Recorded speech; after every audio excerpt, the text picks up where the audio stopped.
Hi friends, my self is Murli Dhakad. मैं आपके लिए लेकर आया एक नया वीडियो। आज की अपनी साइकोलॉजी की सेकंड क्लास है और आज अपन पढ़ेंगे स्कोप और ब्रांच ऑफ साइकोलॉजी। क्या फ्रेंड्स? स्कोप और branches of psychology. Branches of psychology. देखिए फ्रेंड्स, ये आज का अपना टॉपिक है, किसके बारे में पूरा स्टडी करेंगे। इसके दो पार्ट में बनाऊंगा। फर्स्ट पार्ट आज बना रहा हूँ, सेकंड पार्ट नेक्स्ट टाइम मैं आपके लिए बना के लाऊंगा। ठीक है, आज के जितना भी अपन पढ़ेंगे उसको कंप्लीटली याद करेंगे, उसके बाद सेकंड पार्ट को अपन बनाएंगे। ठीक है फ्रेंड्स, चलो स्टार्ट करते हैं। ब्रांचेज ऑफ साइकोलॉजी या स्कोप ऑफ साइकोलॉजी के बारे में अपन यहाँ पर डिस्कस कर रहे हैं। देखिए, इसकी ब्रांचेस को दो भागों में डिवाइड किया गया है। पहली ब्रांच है branches of pure psychology. branches of pure psychology and branches of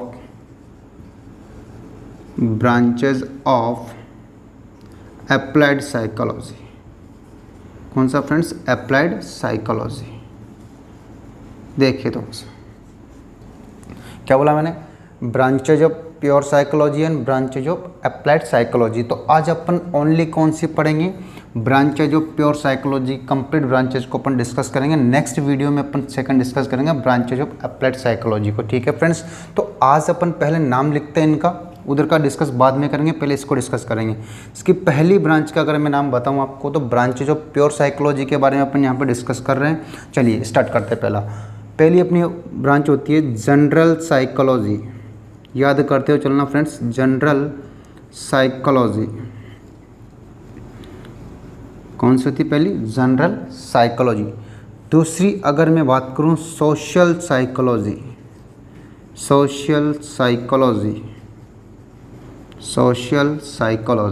ठीक है फ्रेंड्स। नेक्स्ट अगर मैं बात करूं यहाँ पे, इसमें आता है डेवलपमेंटल साइकोलॉजी।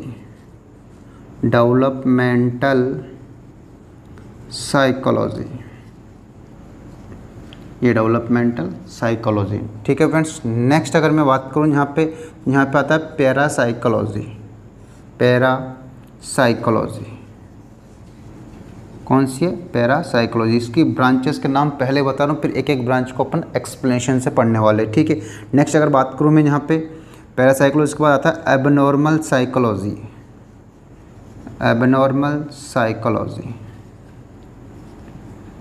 कौन सा फ्रेंड्स? Abnormal psychology. ठीक है। उसके बाद अगर बात करूँ मैं यहाँ पे, इसमें आता है जियो साइकोलॉजी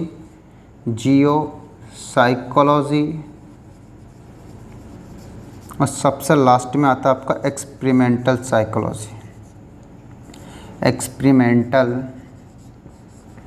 साइकोलॉजी। देखिएगा फ्रेंड्स, अपन डिस्कस करें। पहले सारे नाम मैं आपको डिस्कस करवाता हूँ पूरा। पहला है अपना जनरल साइकोलॉजी, दूसरा है सोशल साइकोलॉजी, तीसरी ब्रांच कौन सी है इसकी? Developmental psychology, parapsychology, abnormal psychology, geo psychology और एक्सपेरिमेंटल साइकोलॉजी। पूरा कंप्लीट अपन यहाँ पे डिस्कस करेंगे। ठीक है। तो ये यहाँ पे मैंने ब्रांचेज ऑफ साइकोलॉजी का नाम आपको बता दिए। अब अपन एक एक ब्रांच को डिस्कस करने वाले। देखिए, एक बार नाम पूरा कंप्लीट स्टडी कर लीजिएगा, फिर अपन एक एक ब्रांच को डिस्कस करने वाले हैं। ठीक है। चलिए फ्रेंड्स, अब अपन डिस्कस करने वाले हैं एक एक ब्रांच को। देखिए, पहली ब्रांच को अपन डिस्कस करेंगे, बहुत ही आराम से पढ़ेंगे, कोई दिक्कत नहीं। देखिए, पहली ब्रांच अपनी जनरल साइकोलॉजी। देखिए फ्रेंड्स, इसके अंदर क्या आने वाला है? जनरल साइकोलॉजी के अंदर क्या पढ़ेंगे अपन? देखिए, जनरल साइकोलॉजी जो होती है किससे डील करती है, किससे रिलेटेड होती है? अपन पहले इसकी डेफिनेशन लिखता हूँ। It deal with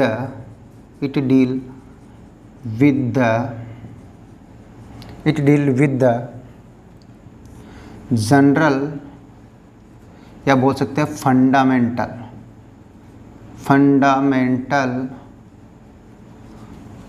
it deal with the fundamental rules, principles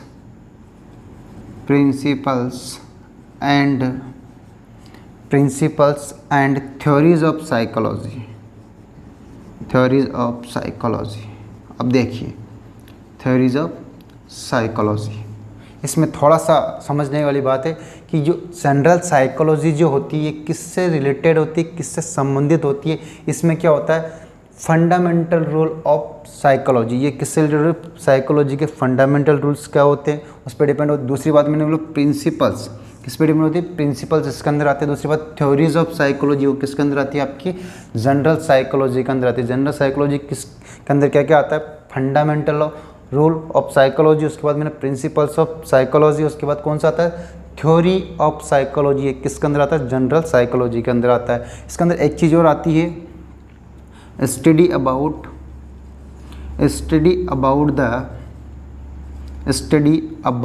the adult behaviour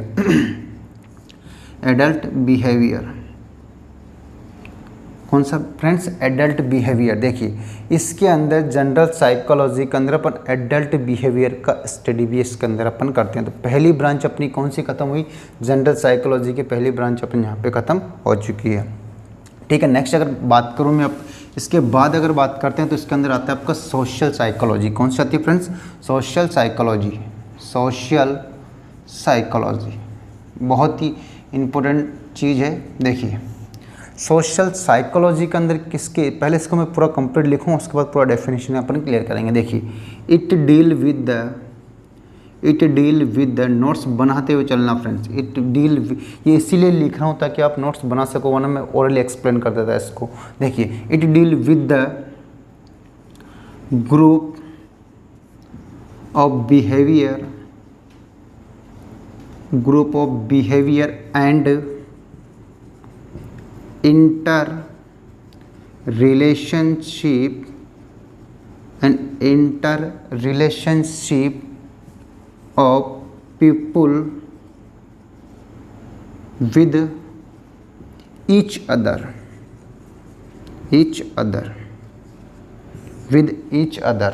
next इसके बाद अंदर अब देखो इसके अंदर ये बात पूरी कंप्लीट स्टडी कर लेते हैं अपन। देखिए it deal with the group of behaviour, इसमें ग्रुप्स बिहेवियर जो ग्रुप ऑफ पीपल्स जो होते हैं उसके बिहेवियर का यहाँ पे क्या की जाती है, स्टडी की जाती है। दूसरी बात inter relationship of people with each other, कि एक दूसरे यहाँ पे लोगों का एक दूसरे के साथ क्या रिलेशनशिप है, इसकी स्टडी भी यहाँ पे किसके अंदर की जाती है, सोशल साइकोलॉजी के अंदर यहाँ पे की जाती है। इसके अंदर कुछ और इवेंट्स भी इसके अंदर आते हैं, जैसे कि some group events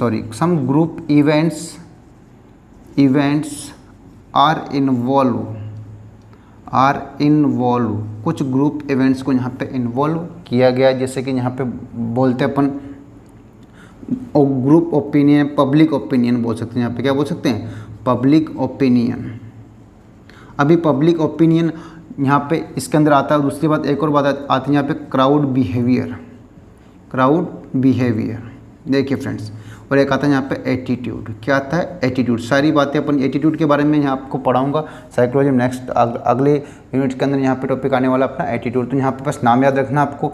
इसके अंदर देखिए some groups events are involve, इसके अंदर सोशल साइकोलॉजी के अंदर कुछ ग्रुप इवेंट्स को यहाँ पे इंक्लूड किया गया। कौन कौन सी, public opinion, crowd behaviour, crowd के बिहेवियर को स्टडी इसके अंदर किया जाता है। उसके बाद इसमें एटीट्यूड का भी यहाँ पे स्टडी किया जाता है। ठीक है, नेक्स्ट अगर मैं बात करूँ इसके अंदर नेक्स्ट ब्रांच की अगर मैं बात करूँ, नेक्स्ट ब्रांच यहाँ पे आती है डेवलपमेंटल साइकोलॉजी। इसके अंदर आती है, कौन सी आती है, डेवलपमेंटल साइकोलॉजी। देखिए friends, developmental psychology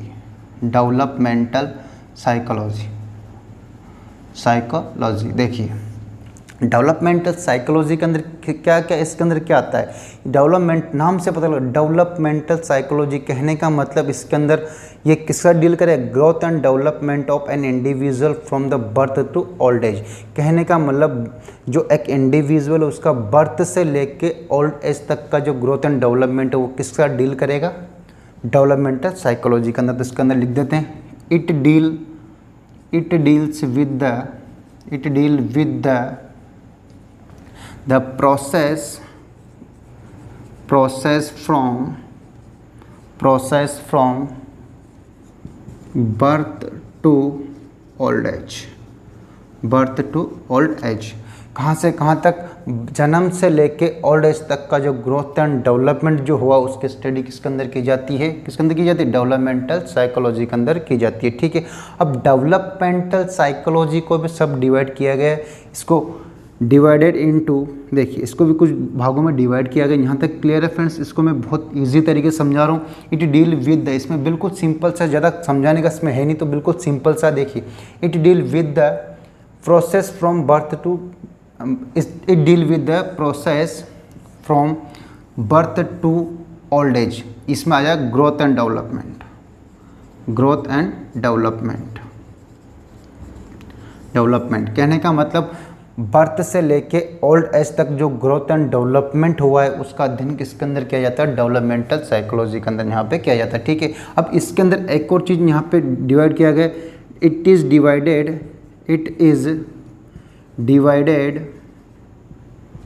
divided into सब टाइप। अब कौन कौन से सब टाइप इसके अंदर हो सकते हैं, पहला आता है यहाँ पे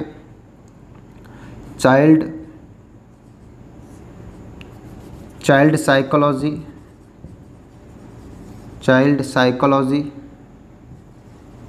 इसके अंदर दूसरा इसके अंदर आता है एडोलेसेंट साइकोलॉजी।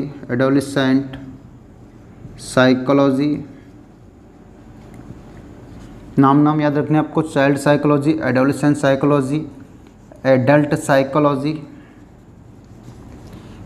साइकोलॉजी, और तीसरा इसके अंदर आता है जीरियाट्रिक साइकोलॉजी। अब ये दिमाग में बहुत सौ के घूम रहा होगा, सर जीरियाट्रिक साइकोलॉजी क्या होती है, इसके अंदर की जाती है ओल्ड एज। कौन सा फ्रेंड्स, ओल्ड एज इसके अंदर आती है। जीरियाट्रिक साइकोलॉजी के अंदर यहाँ पे क्या आती है, ओल्ड एज आती है। ठीक है फ्रेंड्स, ये अपना कौन सा हुआ, डेवलपमेंटल साइकोलॉजी यहाँ पे ख़त्म हो चुकी है। ठीक है, अगर बात करें आगे नेक्स्ट, अगर इसकी बात करें तो नेक्स्ट आपको क्या आती है, पैरासाइकोलॉजी। क्या आती है फ्रेंड्स, पैरासाइकोलॉजी। देखिए पैरासाइकोलॉजी के बारे में यहाँ पे डिस्कस करवा रहा हूँ। पैरासाइकोलॉजी, देखिए पैरासाइकोलॉजी क्या होती है।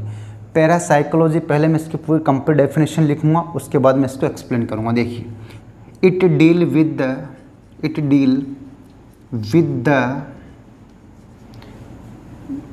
द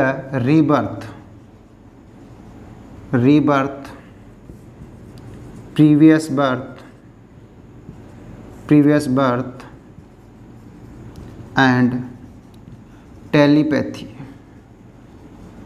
अब देखिए इसके अंदर क्या क्या आता है, देखिए इसके अंदर आता है रीबर्थ, प्रीवियस बर्थ और क्या आता है, टेलीपैथी। इसके अंदर किस किस की स्टडी की जाती है, रीबर्थ मतलब पुनर्जन्म के बारे में, इसके पुनर्जन्म के बाद इसकी क्या साइकोलॉजी होती है, बच्चे के जो एक इंडिविजुअल की क्या साइकोलॉजी होती है उसके बारे में इसके यहाँ पे स्टडी की जाती है। लेकिन एक वर्ड अपने यहाँ पे आ रहा है टेलीपैथी। कौन सा आ रहा है, टेलीपैथी। टेलीपैथी वर्ड क्या होता है, बहुत ही अलग वर्ड है। देखो इसके बारे में तो डिस्कस करवाता हूँ मैं आपको। टेलीपैथी क्या होता है, देखिए रीबर्थ के हमारा पुनर्जन्म होता है, प्रीवियस बर्थ मतलब पिछला जन्म इसका मतलब होता है। लेकिन टेलीपैथी जो वर्ड होता है ये क्या होता है, देखिए टेलीपैथी वर्ड जो होता है ये जो है एक साइकोलॉजिस्ट ने यूज किया था, उसका नाम था Friedrich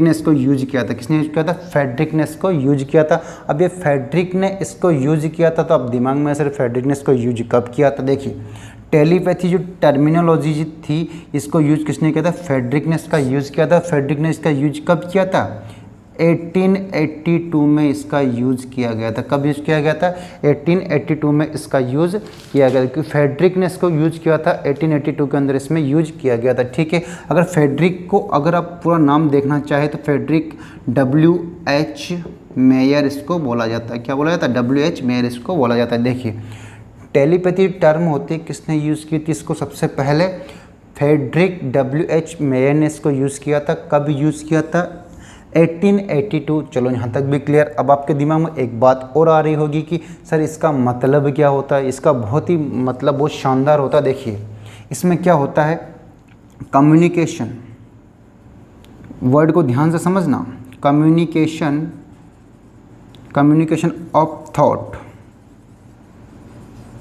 of thought between people mind people mind without any speech। देखिए बहुत ही सस्पेंस वाली कहानी है। देखिए इनका कहना यह है कि टेलीपैथी का मतलब ये होता है कि इसके अंदर एक जो थॉट जो होती है एक पर्सन से दूसरे पर्सन के माइंड में इंसर्ट हो जाती है या ट्रांसमिट हो जाती है। देखिए इसमें क्या बोला गया, देखो communication of the thought between people minds without any speech, बिना बोले एक इंडिविजुअल से दूसरे इंडिविजुअल के माइंड के अंदर थॉट का कम्युनिकेट कर जाना या फिर इंसर्ट कर जाना, उसको बोला जाता है क्या, टेलीपैथी। कहने का मतलब बिना स्पीच, बिना बोले अपनी थॉट को दूसरे में ट्रांसमिट कर देना, उसको बोला जाता है टेलीपैथी। ठीक है फ्रेंड्स, आई थिंक आपको इसका मतलब समझ में आया होगा। नेक्स्ट अगर बात करते हैं अपन, नेक्स्ट अगर बात करें इसमें आती है एक एबनॉर्मल साइकोलॉजी। कौन सी आती है फ्रेंड्स, एबनॉर्मल साइकोलॉजी। देखिए धीरे धीरे पढ़ रहे हैं, कोई अगर डाउट रह जाए तो आप कमेंट बॉक्स में लिखना, मैं नेक्स्ट क्लास में उसको डाउट क्लियर कर दूंगा आपको। ठीक है, देखिए एक आती है आपकी abnormal psychology. Abnormal psychology, abnormal psychology देखिए बहुत ही अच्छी है, इसके बारे में पढ़ते हैं। देखिए एबनॉर्मल खुद बोल रही, मैं एबनॉर्मल मतलब नॉर्मल तो मैं भी नहीं हूँ। देखिए एबनॉर्मल की यहाँ पे अगर बात करूँ मैं, एबनॉर्मल साइकोलॉजी के अंदर क्या किया जाता है, डिसऑर्डर का अध्ययन किया जाता है। किसका अध्ययन किया जाता है, डिसऑर्डर का। तो इसमें बात करते हैं अपन, इसमें साइकेट्रिक डिसऑर्डर है, साइकोलॉजिकल डिसऑर्डर का यहाँ पे स्टडी की जाती है, उस डिसऑर्डर के कॉजेज़ की स्टडी की जाती है, और उसके बाद डिसऑर्डर का ट्रीटमेंट के बारे में यहाँ पे जो स्टडी की जाती है उसको किसके अंदर आती है, आपकी एबनॉर्मल साइकोलॉजी के अंदर। तो इसके अंदर लिख सकते हैं इट डील विद द, बिल्कुल सिंपल सी लैंग्वेज में आपके लिए लेके आए, बहुत इंपॉर्टेंट है, बहुत मेहनत से आपके लिए बनाया है, इसलिए थोड़ा सा इंपॉर्टेंट है, तो इसको ढंग से पढ़ना आप लोग। ठीक है, it deal with the disease या फिर बोल सकते हैं डिसऑर्डर, उसके बाद बोल सकते हैं कॉजेज एंड ट्रीटमेंट। देखिए फ्रेंड्स बहुत ही इंपॉर्टेंट है कि मान लो पहले इसमें क्या क्या, पहले डिजीज़ की स्टडी की जाती है, और डिजीज़ की स्टडी के बाद यहाँ पे किया जाता है इसके कॉजेज़ का स्टडी, उसके बाद बात की जाती है यहाँ पे इसके ट्रीटमेंट, किसका ट्रीटमेंट कैसे होता है, ये किसके अंदर आता है, आपकी एबनॉर्मल साइकोलॉजी के अंदर। ठीक है, नेक्स्ट अगर मैं बात करूँ तो नेक्स्ट साइकोलॉजी इसके अंदर आती है आपकी, पैरासाइकोलॉजी आपकी हो चुकी है, अब इसमें बच रही है जियो साइकोलॉजी। कौन सी बच रही है फ्रेंड्स, जियो साइकोलॉजी यहाँ पे बच रही है, जियो साइकोलॉजी। अब जियो साइकोलॉजी होती क्या है यहाँ पे, देखिए जियो साइकोलॉजी जो होती है, जियो साइकोलॉजी के अंदर ओनली फिजिकल इन्वायरमेंट का स्टडी की जाती है, फिजिकल इन्वायरमेंट की स्टडी की जाती है यहाँ पे, किसकी, फिजिकल इन्वायरमेंट की यहाँ पे स्टडी की जाती है। फिजिकल इन्वायरमेंट से वेदर के बारे में यहाँ पे स्टडी करना होता है, तो उसको वो किसके अंदर आता है, जियो साइकोलॉजी के अंदर यहाँ पे आता है, फिजिकल साइकोलॉजी की। ठीक है, नेक्स्ट अगर बात करूँ यहाँ पे बच रहा अपना एक्सपेरिमेंटल साइकोलॉजी। कौन सी बच रही फ्रेंड्स, एक्सपेरिमेंटल साइकोलॉजी यहाँ पे बचा हुआ है अपना। तो एक्सपेरिमेंटल साइकोलॉजी के अंदर अपन डिस्कस कर लेते हैं कि एक्सपेरिमेंटल साइकोलॉजी क्या होती है। देखिए अब एक्सपेरिमेंटल साइकोलॉजी यहाँ पे जो है, एक्सपेरिमेंटल साइकोलॉजी क्या होती है, देखिए एक्सपेरिमेंटल साइकोलॉजी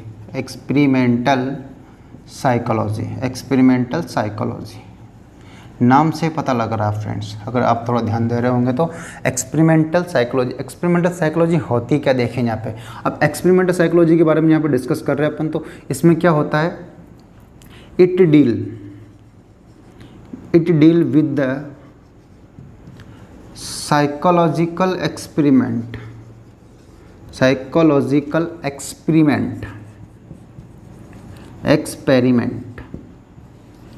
किसमें, it deal with the psychological experiment by used